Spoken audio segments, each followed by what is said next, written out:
আয় আল্লাহ, আমাদের প্রিয় মানুষ আইয়ুবী সাহেব আজকে ইয়াতীম, বাবাকে আর জীবনে দেখবে না রে আল্লাহ। ওই বাবা কবর থেকে দোয়ার অপেক্ষায় আছে। আয় আল্লাহ, এই মাহফিলের বরকতে তার জান্নাতে মাকাম উঁচু বানায় দেন। এই কবরস্থানে কত আপনার গোলামেরা আমাদের দিকে তাকাইয়া কত দোয়া চায়। ও মা হারা সন্তানেরা, তোমরা কই? বাবারে হারাইয়া তোমরা কোথায়? ওই মা বাবার জন্য কি অন্তরে মায়া হবে না? ওরে সন্তানের দূরে রাখিয়া কোনোদিন মা ঘুমায় না, বাবা ঘুমায় না। ওই মা বাবার কবরে রাইখা যারা ঘুমাও, এখনো সজাগ হও। ওরে মা বাবার জন্য একটু চোখের পানি ফালাইয়া কাঁদো। ওরে মা বাবার জন্য সন্তানের চোখের পানি বড় দামি। ওরে কান্না যদি না আসে, ডানে বামে দেখো কার চোখে পানি। হাতটা বাড়াইয়া দোয়া নাও, কান্নাওয়ালার দোয়া খালি ফেরত যাবে না। ও আল্লাহ, তাকায় দেখেন কার চোখে পানি। তার দিকে তাকাই আপনি আমাদের মাফ করে দেন, কবরওয়ালাদের জান্নাত দান করেন। যারা বেঁচে আছেন হায়াত বাড়ায় দেন, অসুস্থ যারা সুস্থতার নেয়ামত বাড়ায় দেন। ও আল্লাহ, মা অনেকের অসুস্থ, অনেকের আত্মীয় স্বজন ঘরের বিছানায় কাঁদে, সুস্থতার নেয়ামত বাড়ায় দেন। আয় আল্লাহ, এই ময়দানে কারো হাত খালি ফিরাইয়া দিয়েন না। মা বোনদের আবেদা বানায় দেন, পর্দাওয়ালা বানায় দেন, সন্তানগুলো নেককার বানায় দেন। সন্তানের কারণে মা বাবার যেন লজ্জা পেতে না হয়। সন্তানদের দিনের খাদেম বানায় দেন, মা বাবার ইজ্জত বাড়াবার কারণ বানায় দেন। আয় আল্লাহ, সারা দুনিয়াবাসীকে মাফ করে দেন। বাংলাদেশ শান্তির দেশ বানায় দেন। আমার কলিজার যুবক সবাইকে দিনদার বানায় দেন। মোবাইলের গুনাহ থেকে হেফাজত করেন আল্লাহ। আয় আল্লাহ, মাদ্রাসা কবুল করে নেন। এবং আজকে আল্লাহর কাছে শুকর আদায় করি যে যার আহ্বানে আপনারা এখানে আসছেন, আমরাও আসছি। বাংলাদেশের লাখো কোটি মুসলমানের হৃদয়ের স্পন্দন, উম্মতের রুহের ডাক্তার,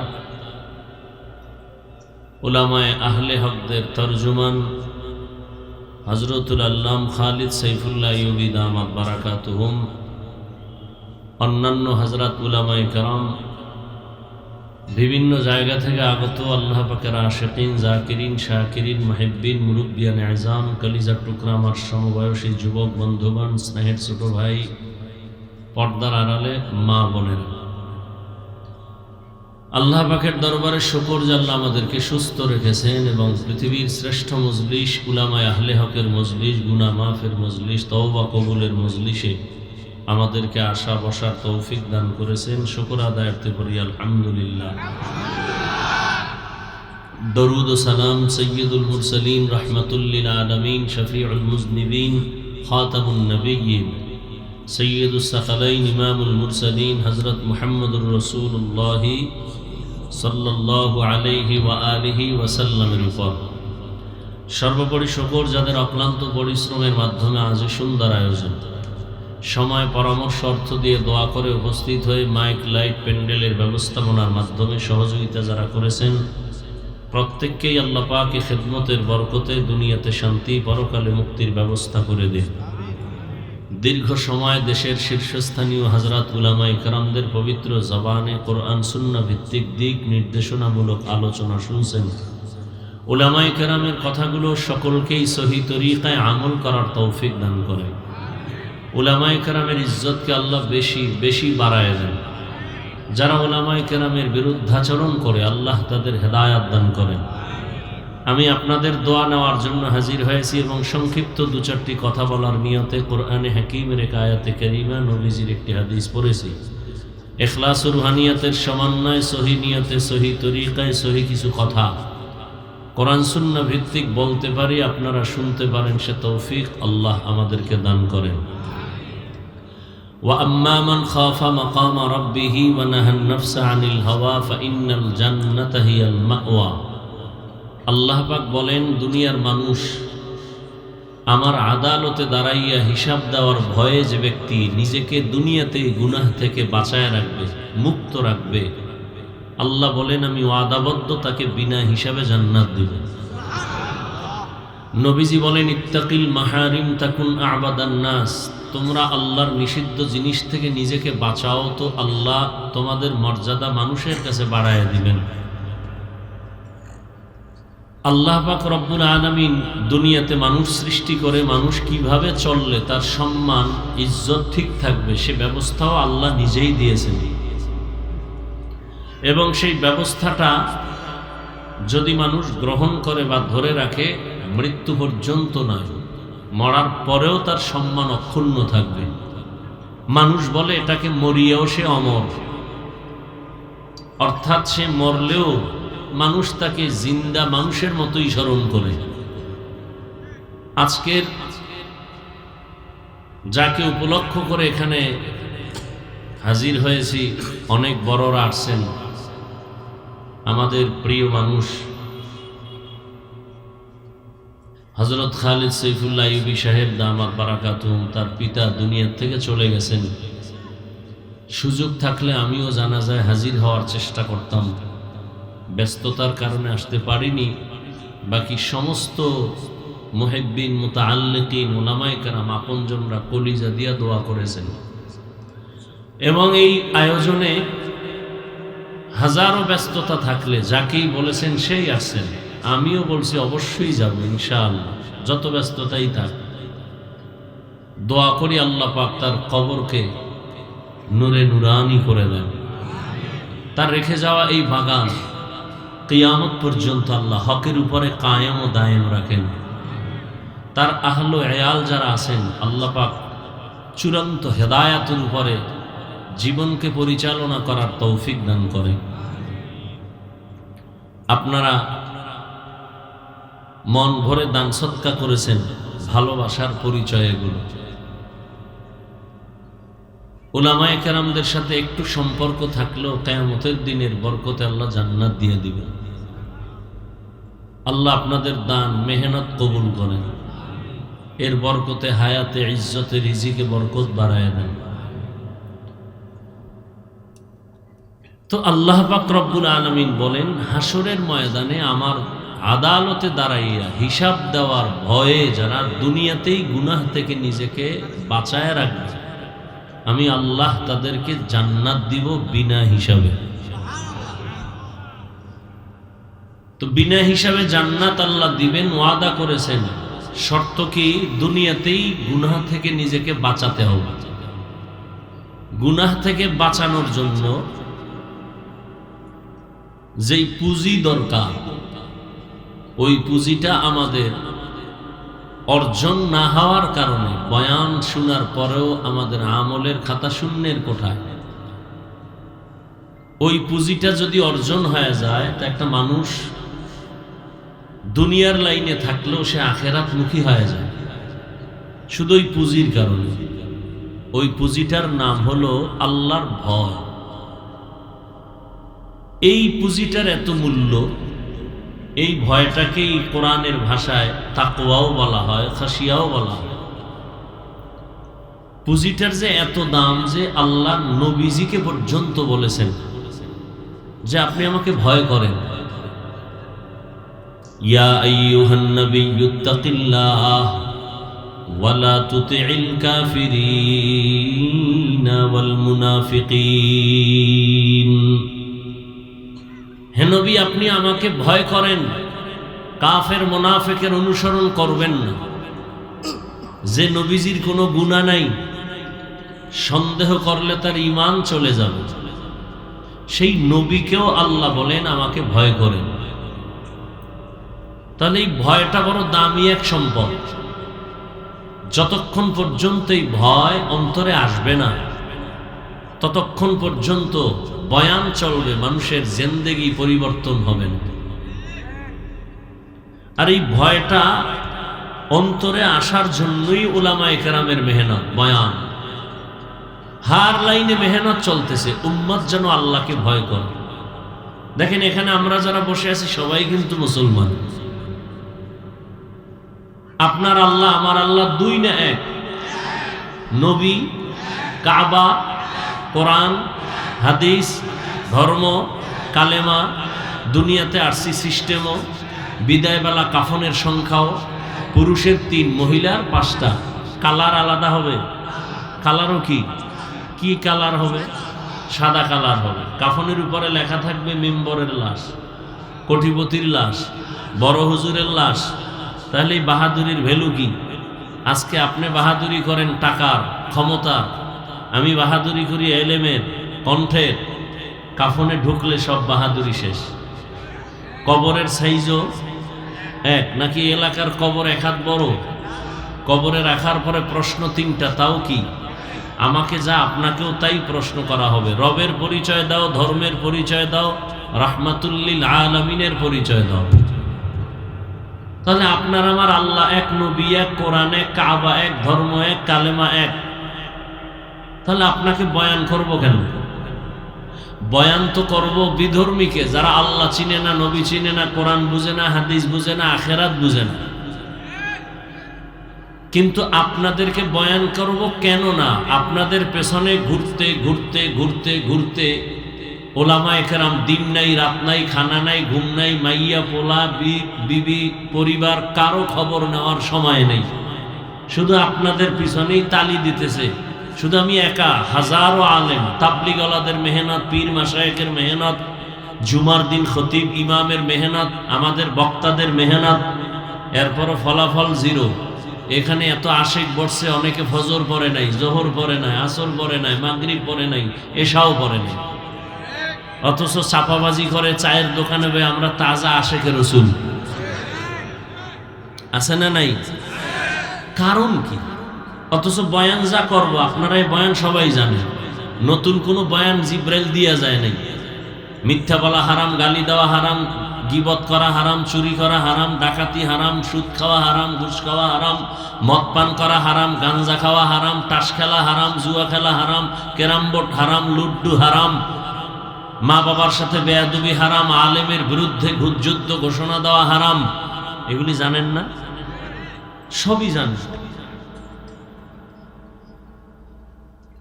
কি বয়ান করব বলে? আমলের খাতা শূন্য। দেখেন আমি টুপি খুলতে চাই না, লজ্জা পাই। আর আপনি কেমন ভিআইপি মুসলমান যে টুপি দিতে চান না, লজ্জা পান। কি কারণটা কি একটু হিসাব করেন তো? পশুকে আল্লাহ তো মেধা দেন নাই ভালো মন্দ যাচাই করার, মানুষকে দিছেন। একটু চিন্তা করেন তো। আমি দাড়ি কাটলে লজ্জা পাই, আপনার রাখতে লজ্জা পান। কি আজীব ব্যাপার! কারণ কি? আমি মসজিদে না ঢুকলে লজ্জা পাই, আপনি ঢুকতে গেলে লজ্জা পান। আমি পর্দা না করলে লজ্জা পাই, আপনি পর্দা করতে গেলে লজ্জা পান। আমি হারাম খাইতে গেলে লজ্জা পাই, আপনি হালাল খাইতে গেলে লজ্জা পান। বিষয় কি? ওই পুঁজি একটা, আল্লাহর ভয় নেই। কার ভয় নাই? হরকে দারদ খৌফে হক দরদিল মাদাম জান্নাতুল মাওবাদ হদ ওরা মাকাম জুজবা হক ছি জে মখা আজ ইনসুজা ফজলে উআ মস্ত দর জুমলা জাহান। এই আল্লাহর ভয়টা যখনই আসবে, আসা মাত্র সে যদি স্কুলে পড়ে নামাজ ধরে ফেলবে, কলেজে পড়লেও দাড়ি রেখে ফেলবে। এ কারণে দেখেন আপনি নামাজ পড়েন না, কিন্তু আপনার লাইনের বহু আল্লাহর বান্দারা জেনারেল লাইনে থাইকাও নামাজ পড়ে নাই। আপনি পারেন না কেন? আপনার মতোই তো যুবক রাস্তায় গাড়ি চালায়, নামাজ ছাড়ে না, আপনি পারেন না কেন? আপনার মতোই জেনারেল লাইনের মানুষটা র্যাব, আর্মি, পুলিশ, বিডিআরের চাকরি করে, ডাক্তার, প্রফেসর, ইঞ্জিনিয়ার, নামাজি, আপনি পারেন না কেন? কার ভয় নাই? আর এই ভয়টা মায়ের গর্ভ থেকে নিয়ে আসা যায় না, এই ভয়টা কোথাও থেকে অর্জন করতে হয়। লিকুল্লি শাইইন মা'দিনুন ওয়া মা'দিনুত তাকওয়া কুলুবুল আরিফিন। প্রত্যেকটা ভালো জিনিস রাখার একটা গোডাউন আছে, আর একমাত্র আল্লাহর ভয় অন্তরে জমা করার একমাত্র গোডাউন হলো আল্লাহর প্রিয় বান্দা ওলিয়ে কামেল আহলুল্লাহ যারা, আরেফিন যারা, তাদের কলব।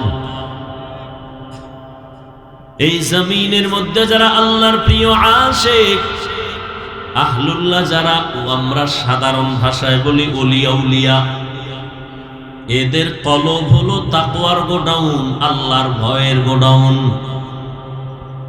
এই ভয়টা যখন অন্তরে আসবে, বান্দা গুনাহ ছাড়াটা অনেক সহজ হয়ে যাবে। আমি এখানে যদি আপনাদের প্রশ্ন করি, আপনারা কারা কারা আল্লাহকে ভয় করেন যদি জিজ্ঞাসা করি, সবাই হাত উঠাইব না? অনেক চালাক পারলে ফা উঠাই দিব যে সাইরাত পায় আমরা আল্লাহর ভয় করি, অথচ নামাজ নাই, রোজা নাই, হালাল হারামের ভেদাভেদ নাই। তাহলে আপনি ভয় করেন, আমিও নামাজ পড়ে বলি আল্লাহকে ভয় করি। মূলত আল্লাহর ভয় কি জিনিস আপনার এখনো বুঝে আসে নাই। একটা মানুষ সাপ দেখলে ভয় পায়, তার প্রমাণ হলো সে সাপ ধরবেও না, কাছেও যাবে না। মাঝে মাঝে ঘুমের মধ্যে সাপ সাপ কয়ে জোরে চিৎকার দেয়। একটা সন্তান মা বাবারে ভয় করে, তার প্রমাণ হলো সন্তান মা বাবার সামনে অন্যায় করে না, কেন? শাস্তির ভয়। একটা ছাত্র শিক্ষকের ভয় পায়, এ কারণে অন্যায় করে না, কেন? মা বাবা, শিক্ষক তাকে শাস্তি দিবে। ঠিক এই জমিনের মধ্যে যেই মানুষ আল্লাহর আযাবকে ভয় করবেন, ওই মানুষটা গলায় ছুরি লাগাবে, দাড়ির মধ্যে অস্ত্র লাগাবে না। হরকে দারত খৌফে হকদার দিল মদম, জন্নতুল মাওয়া দেহদ ওরা মকাম, জুজবা হক চীজে মখাজ ইনসুজা, ফজলে উআ মস্তে দর জুমলা জাহান। আল্লাহর ভয় অন্তরে জমা করো হে মুমিন। এই ভয়টা অন্তরে জমা করার জন্য একটাই মাত্র পথ, এ জমিনে আল্লাহর প্রিয় বান্দা যারা আছে তাদের নেক নজর লাগাও। কারণ আল্লাহর প্রিয় গোলাম যারা, তাদের নজরের মধ্যে পাওয়ার আছে। আছে না নেই? আর এলাকার একটা গাঞ্জাখোরের চোখে যদি পাওয়ার থাকে, আল্লাহ আল্লাহর নজরে থাকবে না? একটা বেআমল গাঞ্জা খায়, ও একটা দুধের বাচ্চা খুব সুন্দর দেখে এত সুন্দর, গজব শুরু হয়ে গেছে। শুকায় যায়, খায় না। ডাক্তার কয় কোনো রোগ নাই, মুরব্বীরা কয় বদনজর লাগছে। লাগেনি? আপনাদের এলাকায় কদু গাছ লাগায় না? মাঝে মাঝে দেখবেন জুতা টানায়, দেখছেন কোনোদিন? কেন? জুতার বরকতে কদুগুলো অনেক বড় হবে, পোকায় ধরবে না। কারণ এই জুতা বরকত কেন? নমরুদের গালে লাগছে এই জন্য। আসলে কি বরকতের জন্য জুতা টানায় না বদনজর? কার বদনজর? বড় হুজুরের। কার? একটা বেআমলওয়ালা। তাহলে একটা গাঞ্জাখোরের নজরে যদি পাওয়ার থাকে, আল্লাহর প্রিয় গোলাম যারা, আল্লাহর প্রিয় বান্দা, আল্লাহ ওয়ালা, তাদের নজরে পাওয়ার থাকবে না? আউলিয়ারা কারে উকবা ইখতিয়ার, জাহেলারা কারে দুনিয়া ইখতিয়ার, মাইলে মোমেন সোয়ে মোমেন মিশাওয়াদ, মাইলে কাফের সোয়ে কাফের মিশাওয়াদ। আল্লাহর বান্দাদের যারা প্রিয়, তাদের চোখের নজরের মধ্যে আল্লাহ পাওয়ার দান করেন। কোরআনের ভাষায় পাওয়ারকে বলে ফুরকান, হাদিসের ভাষায় এই পাওয়ারকে বলে ফেরাসাত। ইয়া আইয়ুহাল্লাযীনা আমানু ইন তাত্তাকুল্লাহ ইয়াজআল লাকুম ফুরকানা। যারা তাকওয়ার উপরে মুজাহাদা করবে, প্রচেষ্টা করবে, আল্লাহ তাদেরকে ফুরকান নামের পাওয়ার দান করবেন। রহমতের নবী বলেন, ও দুনিয়ার উম্মত, ইত্তাকু ফিরাসাতাল মুমিন ফাইন্নাহু ইয়ানজুরু বিনুরিল্লাহ। আল্লাহর প্রিয় গোলাম যারা, তাদের ফেরাসাতের পাওয়ারকে তোমরা ভয় করিও, কারণ তুমি যা দেখো না, বুঝো না। আল্লাহর প্রিয় গোলাম যারা আল্লাহওয়ালা, তারা অনেক কিছু দেখেন, বুঝেন, নূরের, আল্লাহর দেওয়া নূরের পাওয়ার দিয়ে দেখেন, নূরের আলো দিয়ে তারা দেখেন। আর এই যে পাওয়ার, এটা আল্লাহ কোনো বেনামাজিকে দিবেন না, কোন গুনাহগার মারাত্মক অপরাধীকে আল্লাহ দিবেন না, আল্লাহ দিবেন তাকওয়াওয়ালাকে। আর এই পাওয়ার যদি পায়, তাহলে সে জমিনে বসে অনেক কিছু দেখবেন, যেটা সাধারণ মানুষ দেখবে না।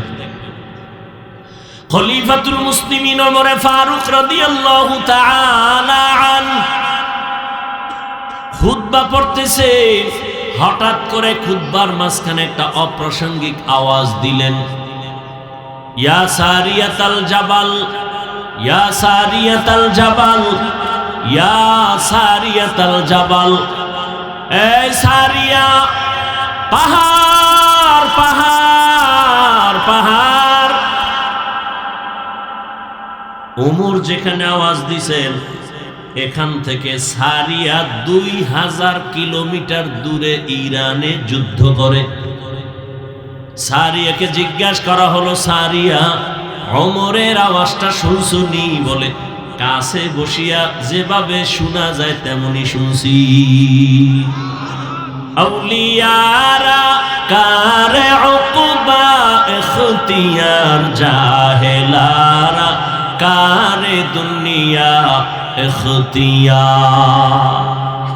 আল্লাহ তাআলাই পাওয়ার দান করেন তার খাস বান্দা ওলিয়ে কামেল যারা, তাদের নজরে পাওয়ার, তাদের কথায় পাওয়ার কে দান করে? তবে এই পাওয়ার কোনো ভণ্ডকে আল্লাহ দিবেন না, কোনো বেনামাজিকে দিবেন না, বেপরদাওয়ালাকে পাওয়ার দিবেন না। যদি দুনিয়ার কোনো ভণ্ড বেপরদাওয়ালা এরকম আজগুবি কোনো পাওয়ার দেখায়, সেটা আল্লাহর দেওয়া না, ওটা নিজের বানানো। বলে নিজে বানায় কেমনে? জাদু করে, নয় জিন দিয়ে করে, কুফুরি কালাম টালাম করে, এই সমস্ত চালাকি করে। আল্লাহর দেওয়া পাওয়ার না। আল্লাহর এই পাওয়ার কোনো বেনামাজিকে দিবেন না, ভালো করে মনে রাখবেন। আমাদের দেশে বহু ভণ্ড আছে, নামাজ নাই, রোজা নাই, পর্দা নাই, অনেক কিছু দেখায়। এই দেখানোটা জিনের দ্বারা দেখায়, ভিন্ন কিছুর দ্বারা দেখায়, অবৈধ পন্থায় দেখায়, আল্লাহর পক্ষ থেকে না। কথা বুঝেননি? খুব বুঝার চেষ্টা করবেন। وَأَمَّا مَنْ خَافَ مَقَامَ رَبِّهِ وَنَهَى النَّفْسَ عَنِ الْهَوَى فَإِنَّ الْجَنَّةَ هِيَ الْمَأْوَى। আল্লাহর আদালতে দাঁড়াইয়া হিসাব দেওয়ার ভয়। এই জমিনের মধ্যে একজন মুসলমান শাসক, শুধু শাসক না, আল্লাহর প্রিয় বড় বান্দা। আপনারা নাম সবাই জানেন, বাদশাহ হারুন রশিদ। নাম জানেননি? ঘুমাইতেছেন? হারুন রশিদের স্ত্রীর নাম কি? জুবায়দা খাতুন। কেমন বাদশাহ, কেমন বউ! জুবায়দা কোরআনের হাফেজা, তার বাড়ির মধ্যে 100 মহিলা কাজ করে, সব কোরআনের হাফেজা। জুবায়দা সিদ্ধান্ত নিয়েছেন, আমার পুরো বাড়ির মধ্যে তার মুহূর্তে, সেকেন্ডে সেকেন্ডে কোরআনের তেলাওয়াতের আওয়াজ হবে। এমন ভাবে টাইম করে দিলেন, এক একজন মহিলাকে বললেন, তুমি আধা ঘন্টা কোরআন তেলাওয়াত করবা, এরপরে তুমি কাজে যাইবা, এরপরে আরেকজন মহিলা তেলাওয়াত শুরু করো। তুমি কিছুক্ষণ তেলাওয়াত করে কাজে যাও, আবার আরেকজন তেলাওয়াত করবে, আরেকজন কাজে যাও। এইভাবে শিডিউল করে দিয়েছেন। জুবায়দার বাড়ি এখন 24 ঘন্টাই কোরআনের তেলাওয়াতের আওয়াজ। জুবায়দার স্বামী বাদশাহ হারুন রশিদ তিনি একদিন দেশের বড় বড় উলামায়ে কেরামদের রাজপ্রাসাদে দাওয়াত দিলেন, দুপুরের খানার আয়োজন করলেন। উলামায়ে কেরাম আসলেন, যথেষ্ট পরিমাণ আপ্যায়ন করলেন। খানা দানার পরে বাদশাহ হারুন রশিদ সিংহাসনে বসে উলামায়ে কেরামদের সম্মানের সাথে খোঁজ খবর নিয়ে বললেন, মেহমানদেরই ঠিক আছেনি? বলে হ্যাঁ। বলে আমি যে আপনাদের এত সুন্দর আপ্যায়ন করলাম, আমার একটা উদ্দেশ্য আছে। উলামায়ে কেরাম বলেন, কি উদ্দেশ্য? আপনারা তো আমাকে চিনেন। বলে হ্যাঁ চিনি, আমি বাদশাহ হারুন রশিদ। আমি দুনিয়ার লাইনে যেমন দেশ পরিচালনা করি, আখেরাতের লাইনেও আমি আমলের চেষ্টা চালায় যাইতেছি, আমি ওই বাদশাহ। তো আমাকে আপনারা বলেন কে কি রকম জানেন? বলে সবাই ভালো জানি, আমাকে আজকে একটা রেজাল্ট দিতে হবে। কি? বলে আমি যে আমল টামল করি, এর রেজাল্টটা কি হবে? আমি কি জান্নাতে যাব না জাহান্নামে যাব? সব আলেম এক আওয়াজ দিলেন, আপনি জান্নাতে যাবেন না জাহান্নামে, এটা বলার ক্ষমতা কারো? হ্যাঁ, আপনি ভালো আমল করেন, এতটুকু বলা যাবে আপনি জান্নাতের পথে আছেন, কিন্তু আপনি জান্নাতি এটা বলা যাবে না।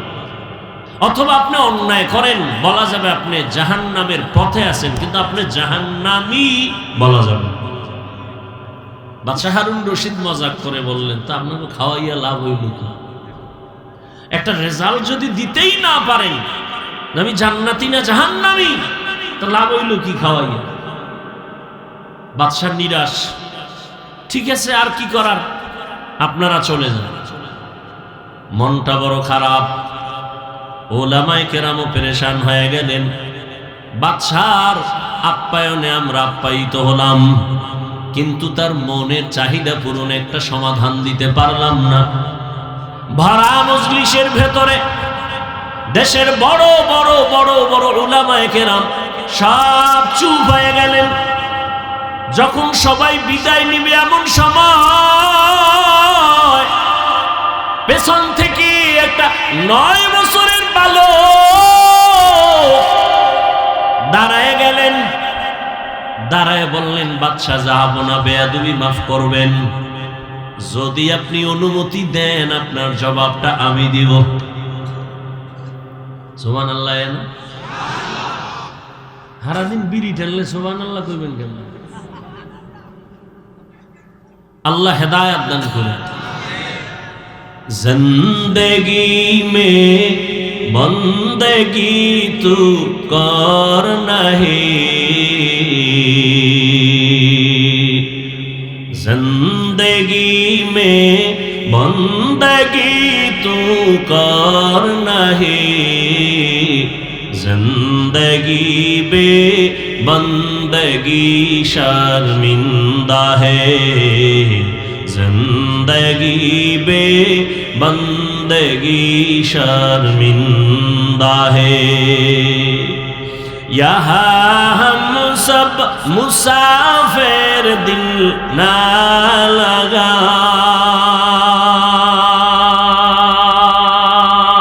अहले दिल की नजर से रूह करता जा,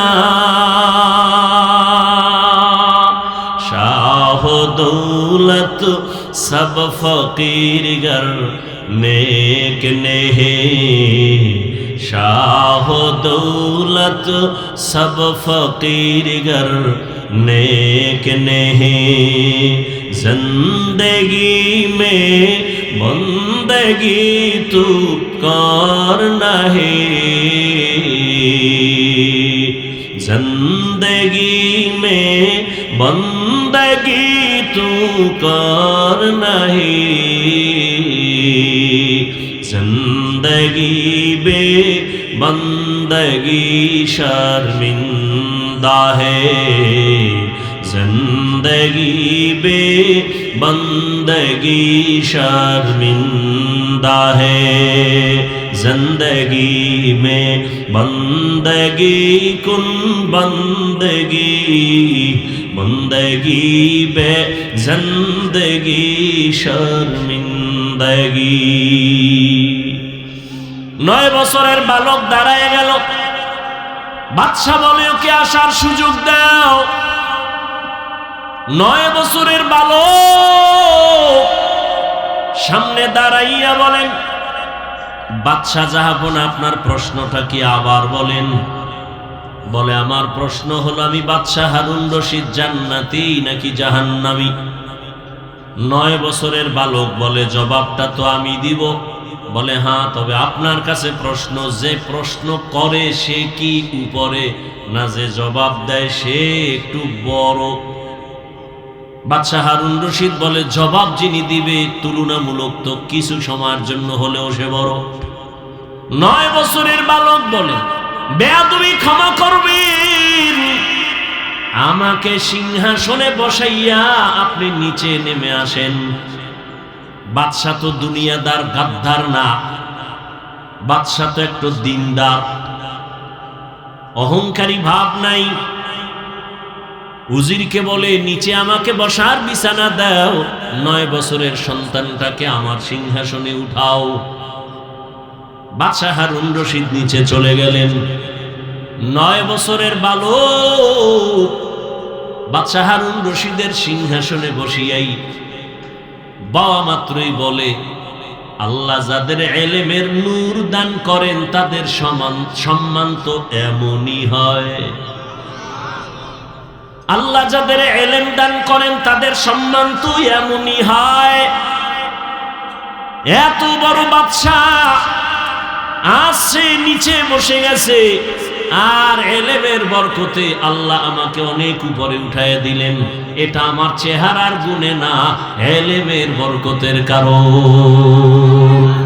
এলমেরা এজাজ করদান বেহিসাব, খলকেরা দাদান জবাবে বাসওয়াব, হক না দারদ দোস্তে খলকাজারেরা,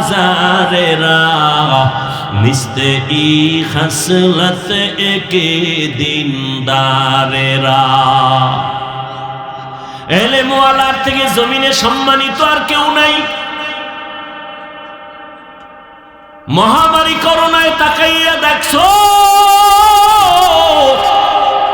স্কুল বন্ধ, কলেজ বন্ধ, চাকরি বন্ধ, ব্যবসা বন্ধ, ফ্যাক্টরি বন্ধ, দোকান বন্ধ, গাড়ি ঘোড়া বন্ধ, পুরা দুনিয়াটা স্তব্ধ হয়ে গেল। ইতিহাস ভুলে যাইও না রে জাতি, ভালো করে মনে রাখিও, এ জমিনে সব বন্ধ হয়ে গেল, কিন্তু কোরআনের একটা মাদ্রাসাও বন্ধ হয় নাই। এ সম্মানকে দিছেন। চেয়ারম্যানের চেয়ারের মেয়াদ শেষ, এমপির মেয়াদ শেষ, মন্ত্রীর মেয়াদ শেষ, এসপি সাহেবের মেয়াদ শেষ, কিন্তু কোরআনওয়ালা যে চেয়ারে বসে চেয়ারের কোনো মেয়াদই নাই। এটা শেষ কিসের, কোনো কি নাই? কোরআনওয়ালা আগেও যেমন বাদশা, এখনো বাদশা, কিয়ামতের দিনও হবে বাদশা। আপনাদের এই এলাকায় ঘরের অভাব নাই, বিল্ডিং এর অভাব নাই, আল্লাহর কসম কোরআনওয়ালা বিল্ডিং এর যেই পরিমাণ দাম, এই এলাকায় এই পরিমাণ দামের একটা বিল্ডিংও নাই। কেন এত দাম? আল্লাহর কোরআনের বরকত, ইলমের বরকত। এরে আল্লাহর বান্দা, মহামারী করোনায় দুনিয়াদারেরা মাস্কের উপরে মাস্ক, ট্রিপল মাস্ক লাগায়া বসে আছে, মরবে না। কয় মাস্ক? এখনো অনেকে মাস্ক লাগায় মরার ভয়ে। আমরা হুজুরেরা জীবন বড় ওয়াজ করছি, খানার আগে দোনো হাত ধুইয়া খাইও, সুন্নত মানে না, হুজুরগো কথা কামে লাগে না। মাওলায় কানে ধরাইয়া এখন হাত ধোয়াইছে, এমন ধোয়াই ধুইতেছে, এখনো ধোয়। পকেটের মধ্যে মেডিসিনের বোতল লয়, ফাঁকে ফাঁকে ধোয়, আর মাঝে মাঝে কয় হুজুর ধুইবেননি। তুমি কিয়ামত পর্যন্ত যদি ধো, কোনো সওয়াব নাই, কারণ আমরা দুই সুন্নত হিসাবে, তুমি ধো মরার ভয়। ট্রিপল মাস্ক লাগাইছে, মরবে না। বাবারে করোনায় ধরে ফেলছে, কুলাঙ্গার, দুইটা শিক্ষিত সন্তান বাবার কাছে যায় না, করোনা মরবে। এলাকার গরিবের টাকা দিয়া কয় বাবার লাশটা রাস্তায় ফেলে দিয়াস। ইতিহাস ভুলে যাইও না রে বাবা। লোকেরা টাকা পাইয়া লাশটারে টেনে টেনে রাস্তার পাশে দিয়া ফেলাইলো। ছেলেরা আর জানালা দিয়েও তাকায় নাই বাবার লাশের জানাজা হলো না গোসল হলো। ইতিহাস ভুলে যাইও না রে মুমিন। ওই করোনার সময় আমার দেশের টুপিওয়ালারা উলামায়ে কেরামেরা শত শত করোনার লাশ নিজের কাঁধে নিয়ে গোসল করাইয়া কাফন পরাইয়া দাফন করাইয়া জানাজা পড়াইয়া কবরে দিলেন। একজন হুজুরেও করোনায় মরে নাই। এলমেরা এজাজু করদান বেহিসাব খলকেরা দাদান জবাবে বাসওয়াব। এলেমের সম্মান কে দান করেন? এজন্যই তো ১৫০০ বছর আগে বিদায় বেলা রহমতের নবী চ্যালেঞ্জ দিয়ে গেলেন। ক্বালা রাসূলুল্লাহি সাল্লাল্লাহু আলাইহি ওয়া আলিহি ওয়াসাল্লাম তারাকতু ফীকুম আমরাইন লান তাদিল্লু মা তামাসসাকতুম বিহিমা কিতাবাল্লাহি ওয়া সুন্নাত রাসূলি। উম্মতেরা দুই জিনিস রেখে গেলাম, যদি আঁকড়াইয়া ধরো ঈমানও যাবে না, সম্মানও যাবে না। আজও যাদের কাছে কোরআন আছে, নবীর আদর্শ আছে, এদের মতো সম্মানে আজকে পর্যন্ত কেউ নাই। সম্মানকে দান করেন, বুঝেন কিন্তু আল্লাহর দেওয়া সম্মান। আর একটা সম্মান আছে টাকা দিয়া কেনে। কি দিয়া কেনে? যেমন এটা সম্মানের চেয়ার, আমি মেহমান এলেমের কারণে বসছি, আবার এলাকার এক মাস্তানাইয়া বসবে, টাকা দিয়ে কিনে বসবে, ক্ষমতার চেয়ারে আমি বসবো। ব্যবধানটা কি? টাকা দিয়া সম্মান কিনলে প্রথমে ফুলের মালা, ফাইনালে জুতার মালা। আর আল্লাহর দেওয়া সম্মান যারা পাবে এরা দুনিয়ায়ও বাদশাহ, পরকালেও বাদশাহ। যারা দুনিয়া দুনিয়া করে, দুই জিনিস পাওয়ার জন্য দুনিয়া দুনিয়া করে, এক চায় শান্তি আর এক চায় সম্মান। কিন্তু এই দুনিয়াদারেরা একটাও শান্তিতেও নাই, সম্মানেও নাই। 10 তলা বিল্ডিং শান্তি, তো বিল্ডিং দিয়ে মাস্তানি করে লাভ কি? যদি বিল্ডিং থুইয়া জঙ্গলে ঘুমানো লাগে। সুইস ব্যাংকে কোটি কোটি টাকা রেখে মাস্তানি করে লাভ কি? যদি ওই টাকা তোর বংশের কেউ খেতে না পারে। এই মাস্তানি করে কোনো লাভ আছে? কোনো লাভ নেই। বরং ওই কপাল পরা নিজেও গেল, ওর শিশু বাচ্চা মাইয়া পোলাডিরও বিপদে ফেলায় গেল। কথা ঠিক না? বাপ নামের কলঙ্ক। অথচ বাপ হওয়া উচিত আদর্শ বাবা। সন্তান গর্ব করবে আমার বাবা আদর্শ বাবা। কয়জন বাবারে নিয়ে সন্তান গর্ব করবে? ওই আজকেও একজনে বলল মাদ্রাসায় বৈশাখ ছেলের ব্যাপারে পরিচিত, কয় বাবারে মারতে যায়। আমি বললাম কারণ কি? এটা তো অন্যায়, কিন্তু কারণটা কি? কারণ আছে। কারণ হইল গজবের মোবাইল নিয়া কি করতে না পারে তাই করে।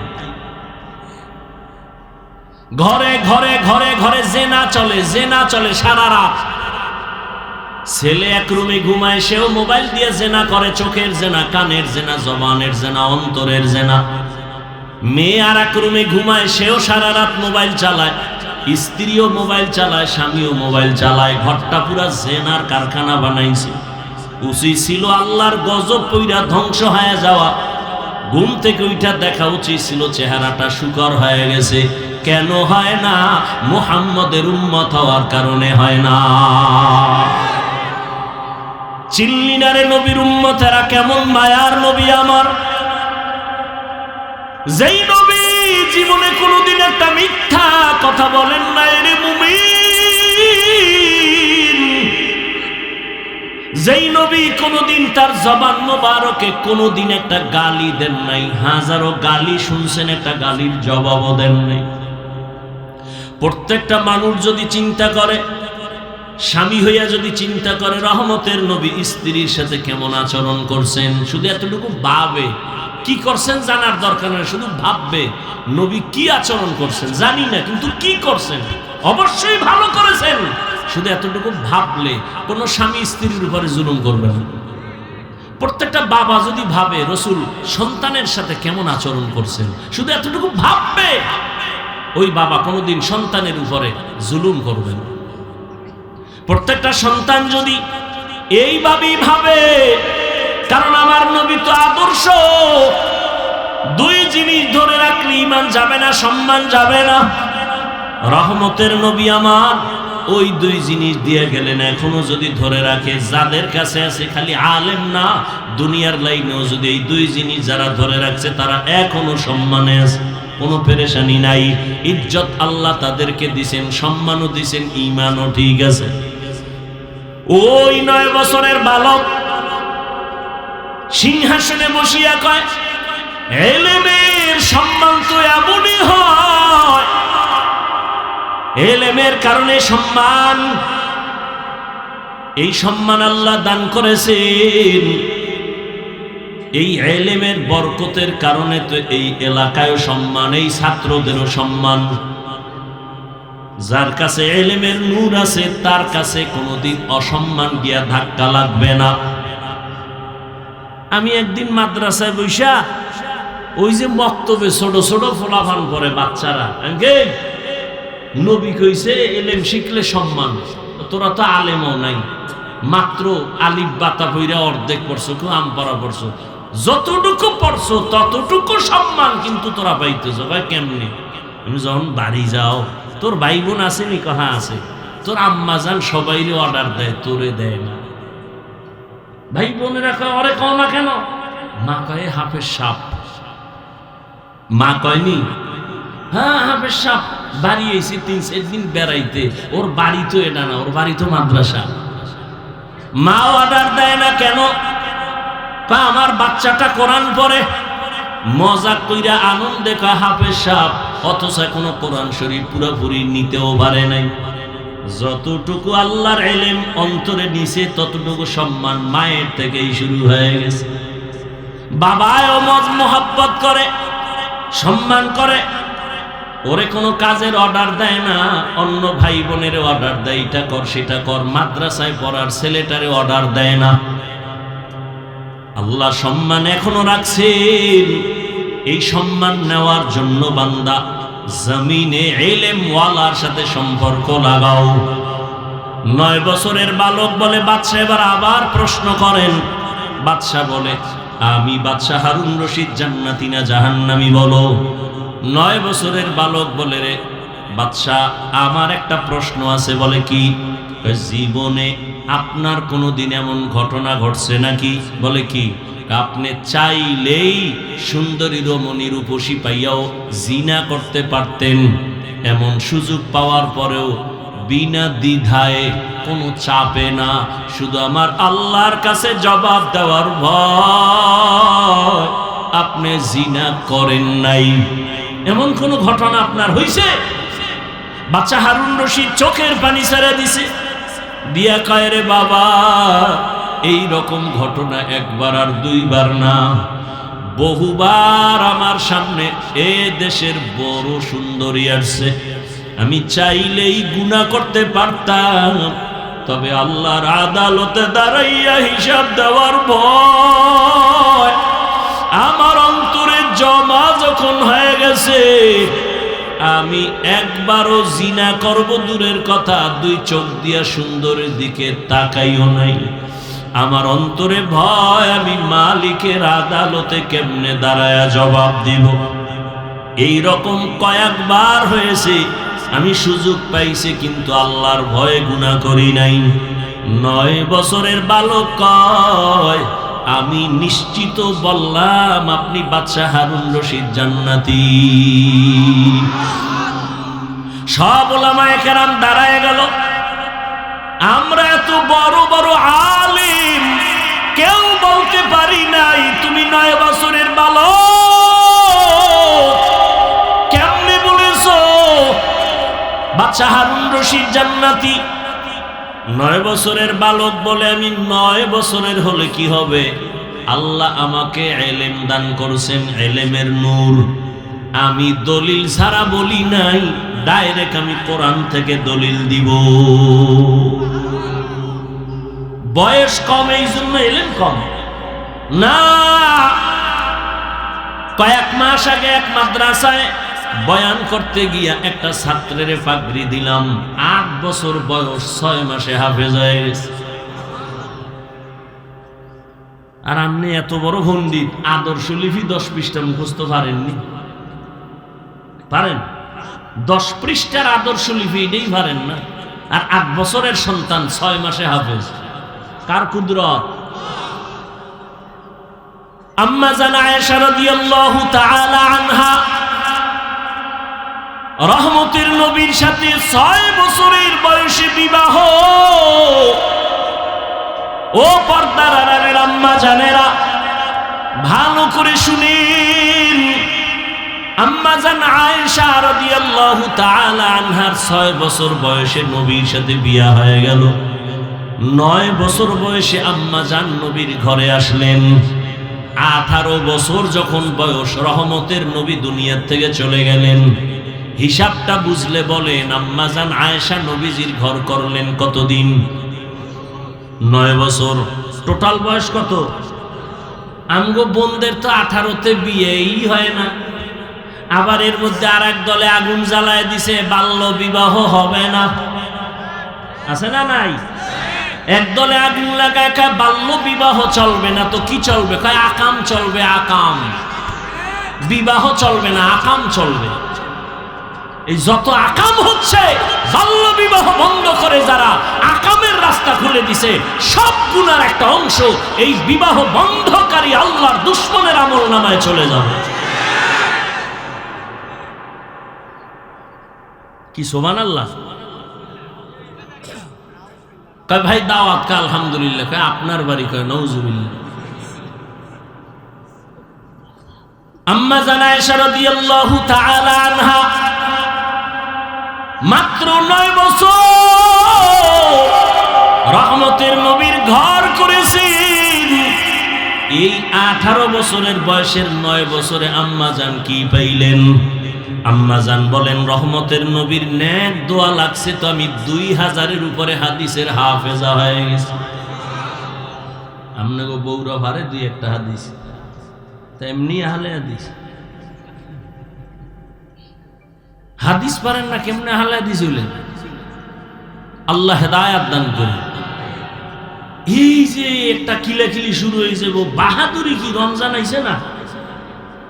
11 মাসে বাহাদুরি না করতে হলো তারাবিটা লয়ে করবে। 8 রাকাতের উপর একটা তুফান শুরু হয় মসজিদের ভিতরে, কথা ঠিক না? মানে 8 রাকাত পইরা 20 রাকাত ওয়ালাগো ধাক্কা দিয়ে বের হয়ে গেছে, বাহাদুর। আমি আধা মিনিটের জন্য যদি মেনে নেই আপনি তারাবি 8 রাকাত পড়বেন, মেনে নিলাম, পড়েন, কোনো দ্বন্দ্ব নেই, ঝগড়া নেই। রমজানে আপনাদের জানা থাকলে বলেন, একটা নফলের দাম কত? ফরজের সমান। তাহলে নফল কি রমজানে দামি না বেদামি? তাহলে আপনি 8 রাকাত যদি পড়েন, ঠিক আছে মেনে নিলাম, বাকি 12 রাকাত নফল হিসাবে পড়েন। আপনি বাহাদুরি করে বের হন কেন? অথচ আপনি হাদিস হাদিস মানেন। কি হাদিস মানেন আপনি? রাসূল বলেছেন কিয়ামতের দিন ফরজ আমলের ঘাটতি পূরণ হবে নফলের দ্বারা। আপনি কি হাদিস পড়েছেন? আল্লাহ হেদায়েত দান করুন। রহমতের নবী সাহাবায়ে কেরাম নফল ইবাদত করে নাই, আপনি কেন করবেন না? হ্যাঁ, সমস্যা আছে, করেন না, সেটা ভিন্ন। কিন্তু যদি বাহাদুরি করেন আমি করব না, এই বাহাদুরিতে যদি কিছু আমল করেন তাও বরবাদ হয়ে যাবে। উলামায়ে কেরাম বললেন, বাবা তুমি কেমনে বলেছো বাদশা হারুন রশিদ জান্নাতি? বলে কোরআন তার দলিল। বলে কি দলিল দাও? বাচ্চা এই আয়াত দিয়ে দলিল দিয়ে দিলেন, ওয়া আম্মা মান খাফা মাকামা রাব্বিহি ওয়া নাহান নাফসা আনিল হাওয়া ফাইন্নাল জান্নাতা হিয়াল মাওয়া। আল্লাহ ওয়াদা করেছেন, আল্লাহর আদালতে দাঁড়াইয়া হিসাব দেওয়ার ভয় নয়, যারা দুনিয়াতে গুনাহ থেকে নিজেকে বাঁচায়া চলবে, আল্লাহ ওয়াদা করেছেন আমি তাকে অবশ্যই বিনা হিসাবে জান্নাত দিয়ে দিব। আতিনা ফি দারে দুনিয়া না হাসান, আতিনা ফি দারে উকবা না হাসান, ইয়া গিয়াসাল মুস্তাগীসিন ইহদিনা লিফতিখারা বিল উলুমে ওয়াল গিনা। হর গড়ি দে নে কতু তৈয়ার है जो न मांगे उससे तू बेजार है। এই 9 বছরের বালক কেমনে কোরআনের দলিল দিয়ে বলে ফেললো? আল্লাহ তাআলা এই জন্য ইলমের ভান্ডার সব দুনিয়ায় দেয় নাই, সামান্য একটু ইলম দিয়েছেন। নবীর ব্যাপারে দুনিয়াতে এত তাফসির, এত ফিকহ, এত মুফতি, এত মুহাদ্দিস, এত মুফাসসির, সব ইলমের গোড়া আমার রহমতের নবী, সব ইলমের গোড়া আমার রহমতের নবী। আর সেই নবীর ব্যাপারে আল্লাহ কয় মা উতিতুম মিনাল ইলমি ইল্লা কালিলা, আমি আপনাকে সামান্যতম ইলম দান করেছি, আর সব ইলম আমি মাওলা কুদরতে জমা রাখছি। আমি মাঝে মাঝে দিব, মাঝে মাঝে দিব, মাঝে মাঝে দিব, তবে চাইতে হবে। আল্লাহ কয় নবী আপনি কেমনে চাইবেন আমি শিখাই দিই, আপনি সব সময় চাওয়ার দোয়া করবেন, রব্বি জিদনি। আপনি দোয়া চা করবেন আর আমি ইলম দিব, কিয়ামত পর্যন্ত এই দরজা খোলা। আমি মাঝে মাঝে আমার মোহাব্বতের গোলামদের ইলমের দরজা দিয়া সিনাটা খুলে দিব, ইলমের নূর তার সিনায়। ওই বান্দা সামান্য কিছু ইলম থাকলেও পাওয়ার হবে তার অনেক বেশি। হাজী ইমদাদুল্লাহ মুহাজিরে মক্কি রহমাতুল্লাহ আলাইহি যদিও জাহিরি ভাবে কিতাবাদি বেশি পড়েন নাই, কিন্তু আল্লাহ এই পরিমাণ ইলমের নূর তাকে দান করেছেন। ভারতবর্ষের ইলমের মহাজ্ঞানী সমস্ত আলেম যারা, সবাই তার নাম জানে। রশিদ আহমদ গাঙ্গুহি রহমাতুল্লাহ আলাইহি এত বড় ইলমওয়ালা, তিনিও গিয়া হাজী সাহেবের দরবারে গিয়া মারেফতের রং লাগায়া বায়াত গ্রহণ করেছেন। আল্লাহ তাআলা ইলমের দরজা দিয়া কিয়ামত পর্যন্ত আল্লাহ যাকে পছন্দ করেন তার সিনাটা খুলে দিবেন। 9 বছরের বালক জবাব দিয়া দিছে, কে সেই 9 বছরের বালক? সাধারণ কোনো বালক না, আল্লাহ তারে এমন ভাবে কবুল করেছেন, তিনি হলেন এ দুনিয়ার বর্তমানে সবাই তার, অনেক মানুষ মুসলমানেরা অনুসরণ করে তার মাযহাবের। তিনি এক মাযহাবের ইমাম, ইমাম শাফিঈ রহমাতুল্লাহ আলাইহি। আল্লাহ তাকে এমন মাকাম দান করেছেন। এজন্যই তোরে মুমিন গুনাহ থেকে নিজেকে বাঁচাও, জবানটারে গুনাহ থেকে বাঁচাও। তুমি যখন যা চাইবে আল্লাহ তখন তাই দিবেন। আল্লাহর কাছে পবিত্র জবান দিয়ে একটা ডাক দিও, আল্লাহ দেওয়ার জন্য রেডি। বান্দা তুমি গুনাহ থেকে নিজেকে বাঁচাও, তোমার চোখ হেফাজত করো, তোমার হাত হেফাজত করো। এই আল্লাহর ভয় যদি অন্তরে জমা করতে চাও, এই ভয়টা নেওয়ার একমাত্র ঠিকানা আল্লাহ ওয়ালাদের নেক নজর। আল্লাহওয়ালাদের নেক নজর লাগাইয়া অন্তরকে পরিশুদ্ধ করো, গুনাহ থেকে মুক্ত হও। দেখবা তোমার সিনাটাও আল্লাহ ইলমের নূর দিয়া ভরপুর করে দিবেন। এই ভয়টা, এই আল্লাহর মুহাব্বতের ভয় যখন অন্তরে জমা হবে, ওমরের অন্তরের মধ্যে ভয়টা চলে আসছে। আবু জাহিল্লা 13 বছর নবীর বয়ান শুনিয়াও কালেমা পড়ে না, কেন? তার অন্তরের মধ্যে আল্লাহর ভয় জমা করতে পারে নাই। আর 27 বছরের এক যুবক তরবারি নিয়ে যায় নবীকে জবাই করার জন্য। নবীরে দেখা মাত্রই তরবারি ফালাইয়া কালেমা পড়ে ফেললো। আবার নবী এমন ভাবে তাকে তাওয়াজ্জু দিয়া দিলেন, তরবারিটা হাতে নিয়া বেঈমানের মোকাবেলায় দাঁড়ায় বলে, রে বেঈমানেরা আমার সামনে দাঁড়াও, ইসলামের বিরুদ্ধে, নবীর বিরুদ্ধে কথা বলতে চাও, আমার সামনে দাঁড়াও, মুহাম্মদের প্রয়োজন হবে না, আমি ওমরের তরবারি যথেষ্ট হয়ে যাবে। আল্লাহর ভয় এই পরিমাণ তার অন্তরে আল্লাহ ঢুকাইলেন। ওমর এখন যেই পথ দিয়া যায়, শয়তান ওই পথে চলে না। একটা যুবক ছেলে একটা মদের বোতল নিয়ে রাস্তা দিয়ে হাঁটে, আনন্দ করে, হঠাৎ করে তাকায় দেখে ওমর আসতেছে, অন্তরের মধ্যে ভয়। ও আল্লাহ, তুমি ওমরের হাত থেকে বাঁচাও, কারণ ওমর কথার আগে তরবারি চালায়। ওই লোকটা যুবক মদের বোতল নিয়ে চুপচাপ দাঁড়ানো, ওমর চোখে চোখ লেগে গেল। কিছু দূর কাছে আইসা কয়, এই যুবক, কি আছে বোতলে, আমার হাতে দাও। বোতলটা যখন দিতে চায় না, যুবক কাঁপতেছে, কয় ভয় পাইস না, বোতলটা আমার হাতে দে। দেওয়া মাত্র ওমর নিয়ে দেখে পুরা বোতলে এক ফোঁটা মদও নাই, পুরা বোতলটাই দুধের দ্বারা সাদা। আল্লাহর ভয়। এই ওমর অর্ধ দুনিয়ার খলিফা। দিনের বেলা মানুষের বিচার করেন, রাতের বেলা ঘুমায় না, ঘুরা ঘুরা খবর নেয় আমার এলাকার মানুষের কি হালাত। হঠাৎ গিয়ে দেখে পাহাড়িয়া জঙ্গলের পাশে একটা ছোট বাতির ঘর দেখা যায়। ওমর একা সেখানে গিয়া চুপচাপ দাঁড়াইলেন। শুনে ঘরের মধ্যে মহিলাদের আওয়াজ শোনা যায়। এক মা তার মেয়েকে ডাক দিয়া কয়, ও সন্তান, বাজারে দুধ বিক্রি করতে নিবি, পানি বেশি দিয়া নিবি। মেয়ে ডাক দিয়ে কয়, মা, ওমর যদি খবর পায় তরবারি দিয়া কল্লা ফেলে দিবে। মা কয়, ওমর তো দেখবে না। মেয়েটা ডাক দিয়া কয়, মা, যদি ওমর দেখবে না, তবে ওমরের আল্লাহ আমাদের দেখবেন। ওমর এই কথা শুনে চলে গেছে। পরের দিন আদালতে ওই মহিলাকে ডাকানো হলো, মেয়েটাকেও ডাকানো হলো।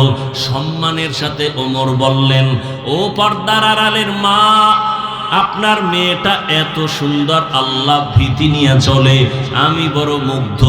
আপনি যদি মনে কিছু না নেন, আপনার মেয়েটাকে আমি ওমরের ছেলের জন্য বউ বানাতে চাই। মা খুশি। ওমর যদি আমার মেয়েকে নিতে চায়, এর থেকে সৌভাগ্যের কি আছে? রাজি হয়ে গেলেন। ওই মেয়েকে ওমরের ছেলের জন্য নিলেন। আর ওই মেয়ের ঔরসে, ওই মেয়ের বংশেই আরেকজন আকাশের নক্ষত্র আসছেন, ওমর ইবনে আব্দুল আজিজ রহমাতুল্লাহ আলাইহি। ভাইরা আমার, এটা আল্লাহর ভয়ের কারণে সম্ভব। কি পরিমাণ আল্লাহর ভয়! জান্নাতের টিকিট পাইয়াও ওমর চোখের পানি ছেড়ে কান্না করেন, আল্লাহর আদালতে আমি কেমনে দাঁড়াইয়া হিসাব দিব।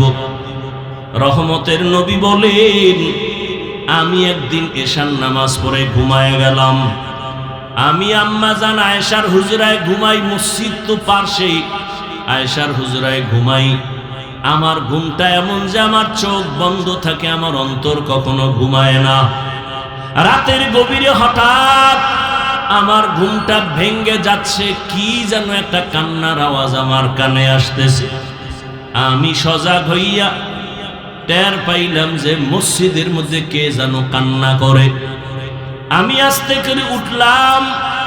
উঠিয়া আমি বের হইয়া দেখি মসজিদের মধ্যে সাধারণ কেউ কান্না করে না। রাতের গভীরে আমার সাহাবী আবু বকর নামাজে দাঁড়ায় কান্না করতেছেন। আল্লাহর নবী বলেন, আমি অপেক্ষা। আবু বকর নামাজ শেষ করার পর আমি জিজ্ঞাসা করলাম, ও আবু বকর, এই গভীর রাতে আপনার কান্নার আওয়াজে আমার ঘুম ভেঙ্গে গেল, আপনি নামাজের মধ্যেই রাতে কাঁদলেন কেন? এবার আবু বকর বলেন, ইয়া রাসূলুল্লাহ, আল্লাহর আদালতে দাঁড়াইয়া হিসাব দেওয়ার ভয় আমি কান্না করেছি। রহমতের নবী বলেন, আবু বকর, জান্নাতের 10 জন সাহাবাদের মধ্যে আপনি তো প্রথম, আপনি কেন কান্না করলেন? আপনাকে তো আল্লাহ জান্নাতের সুসংবাদ দিয়েছেন। আবু বকর বলেন, পয়গম্বর, আপনি তো বয়ান করেছেন আল্লাহর আদালত বড় কঠিন।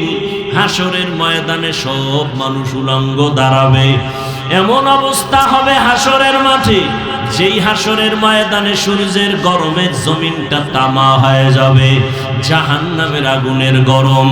আমার আল্লাহ রাগান্বিত আওয়াজ দিবেন, এমন এক হালাত হবে যে নবীরা পর্যন্ত কান্না করবেন। ওই হাসরের মাঠে আমার আল্লাহর আদালতে যদি নবীরাও কাঁদেন, আমি আবু বকরের উপায় কি হবে? হাসরের ময়দানে যদি আমার আল্লাহ ডেকে বলে, আবু বকর আমি তোমাকে এত নিয়ামত দান করেছি, আমার এই নিয়ামতের বিনিময়ে কি নিয়ে হাজির হয়েছো? আমি যদি বলি, হে মালিক তোমার মোহাব্বতে নামাজ রোজা তেলাওয়াত নিয়ে আসছি, আল্লাহ যদি বলে, রে আবু বকর তুমি যেই নামাজ পড়ছো এই নামাজ আমার পছন্দ মতো হয় নাই, আমি যেইভাবে তেলাওয়াত চাইছি ওইভাবে তেলাওয়াত করতে পারো নাই, আমি যেইভাবে রোজার আমল চাইছি ওইভাবে তুমি করতে পারো নাই, আমি তোমার আমল পছন্দ করলাম না, আমার জান্নাত ফিরায়া দাও, তোমার আমল নিয়ে জাহান্নামে যাও। আল্লাহ যদি রাগান্বিত হইয়া আওয়াজ দিয়া কয়, রে জাহান্নামের ফেরেশতারা আবু বকরের শিকল লাগাও, ওই দিন আমার উপায় কি হবে রে পয়গম্বর?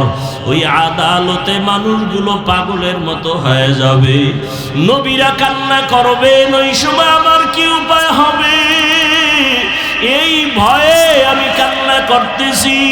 ও আমার কলিজার যুবক, পর্দার আড়ালের মা বোনেরা, ও বৃদ্ধ বাবাজি, কয়দিন আর দুনিয়ার বাহাদুরি করবেন রে বাবা? দেখতে দেখতে হায়াতের সামনে কত যুবক চলে গেল।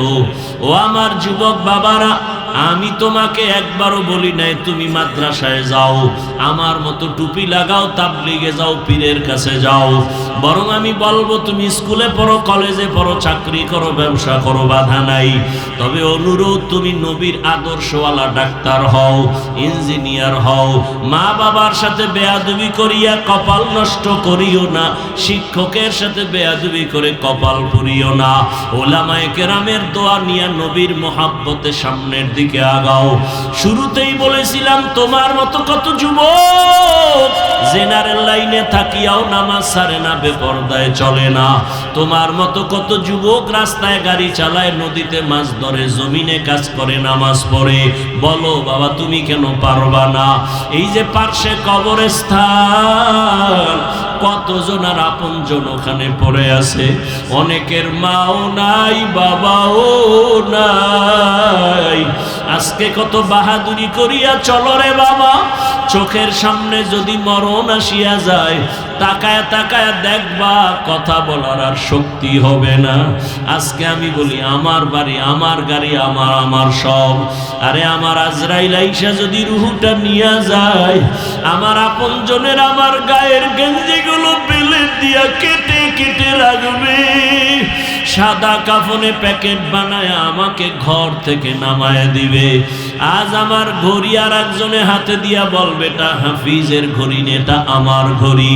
আমার জামা আর একজনে গায়ে পরে বলবে, এটা আমার জামা।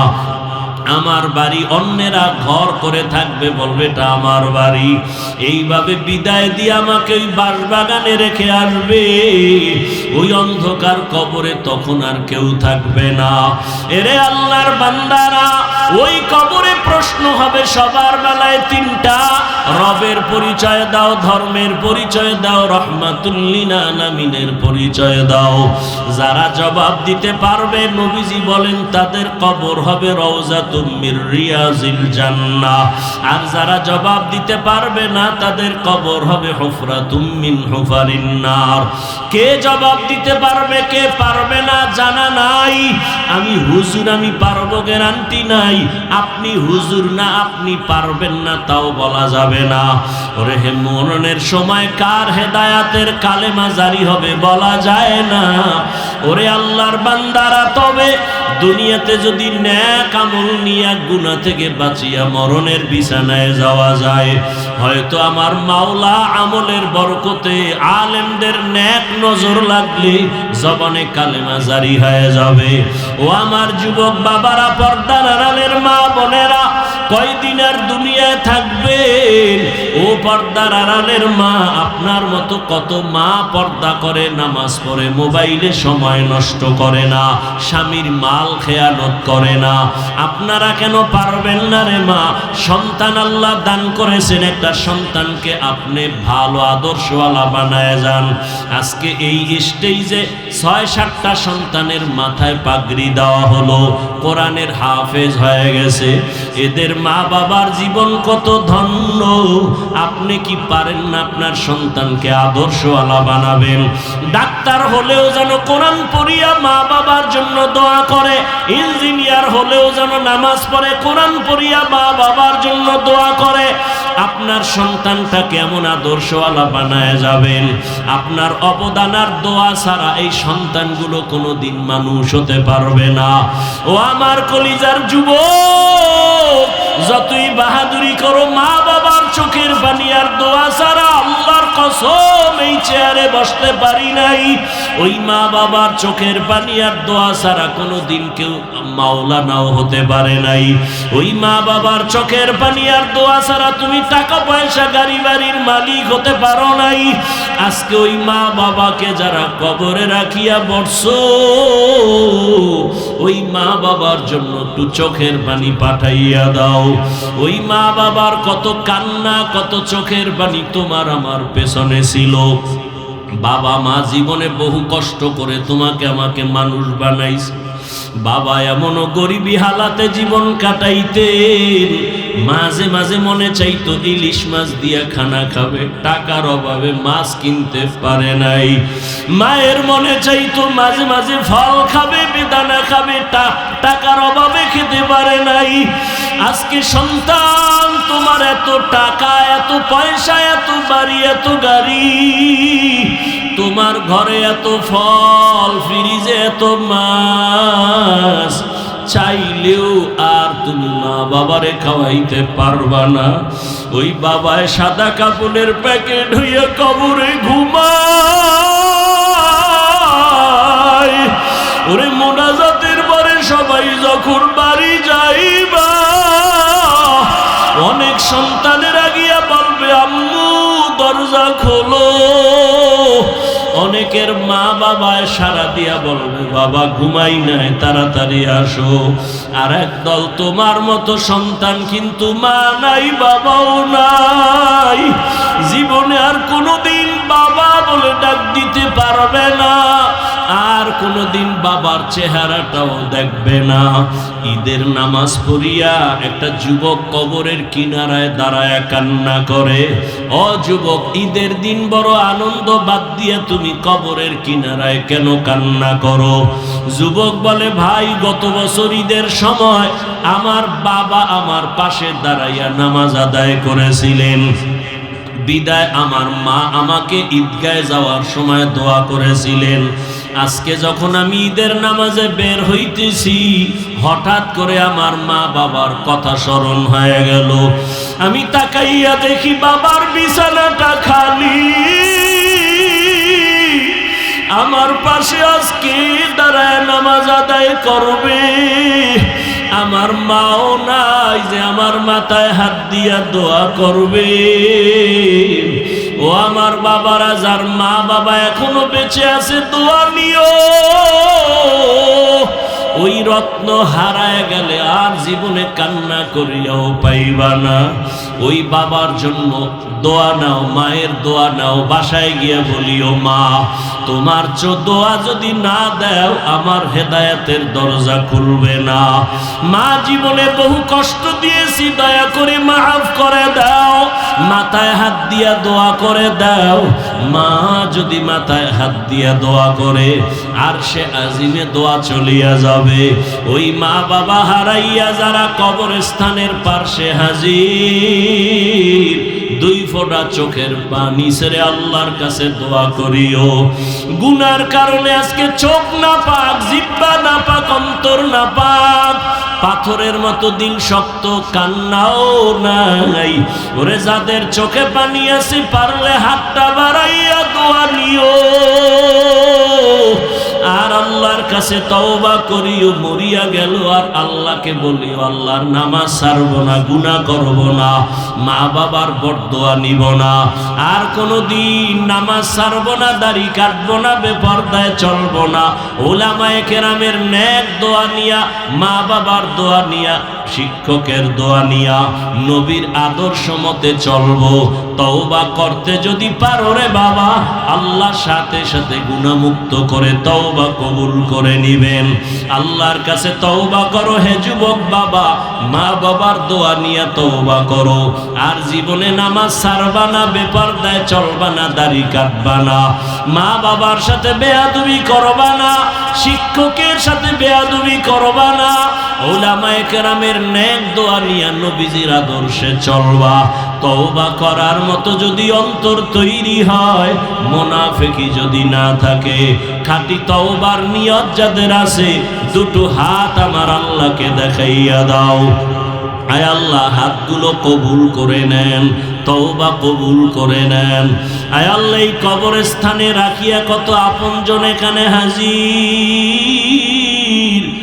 আর কোনোদিন তাদের সাথে দেখা হবে না, আর বাবা বলিয়াও ডাকতে পারবে না।